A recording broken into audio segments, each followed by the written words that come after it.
America और Iran के बीच हाल ही में हुए युद्ध विराम समझौते पर एक बार फिर गंभीर संकट खड़ा हो गया है। ईरान ने अमेरिका पर समझौते का खुला उल्लंघन करने का आरोप लगा दिया है और आरोप है कि अमेरिका ने ईरानी तेल निर्यात पर दी गई अस्थायी राहत वापस लेकर समझौते की शर्तों को तोड़ दिया है। अब इसी बीच दक्षिणी ईरान से धमाकों और अमेरिकी जवाबी हमलों की खबरों ने हालात को और ज्यादा तनावपूर्ण बना दिया है। नमस्कार, आप देख रहे हैं न्यूज़ 18 का डिजिटल प्लेटफॉर्म और मैं हूं आपके साथ जागृति खंतवाल। तो देखिए, ईरान के विदेश मंत्रालय का कहना है कि अमेरिकी वित्त विभाग ने ईरानी तेल निर्यात पर दी गई अस्थायी छूट यानी जनरल लाइसेंस वापस ले लिया है। ईरान के मुताबिक ये 18 जून 2026 को हुए युद्ध विराम समझौते के अनुच्छेद 10 का स्पष्ट और गंभीर उल्लंघन है।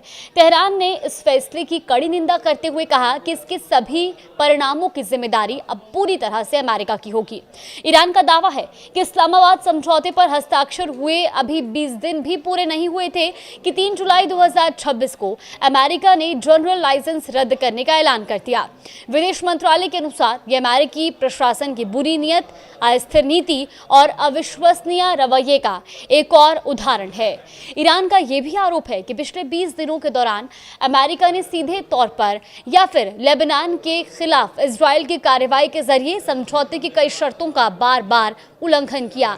वहीं ईरान ने यह भी कहा है कि 18 जून को समझौते पर हस्ताक्षर होने के बाद उसने पूरी निष्ठा और ईमानदारी के साथ अपनी सभी जिम्मेदारियां निभाई, लेकिन इसके बावजूद अमेरिका अलग अलग बहाने बनाकर अपने दायित्वों से पीछे हटता रहा और समझौते की शर्तों का पालन नहीं किया गया।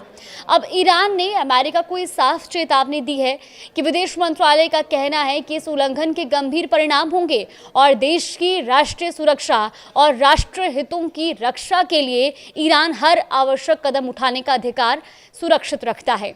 इसी बीच दक्षिणी ईरान के सिरिक, केशन द्वीप और बंदर अब्बास से कई धमाकों की खबरें भी सामने आई।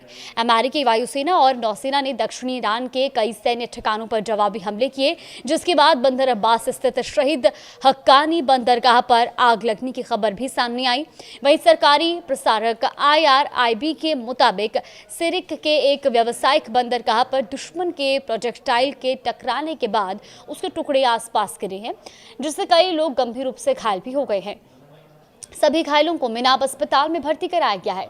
ऐसे में सवाल यही है कि क्या युद्ध विराम समझौता अब पूरी तरह टूटने की कगार पर है और क्या अमेरिका और ईरान के बीच तनाव एक बार फिर बड़े टकराव का रूप ले सकता है। फिलहाल दुनिया की नजरें दोनों देशों के अगले कदम पर टिकी हुई हैं।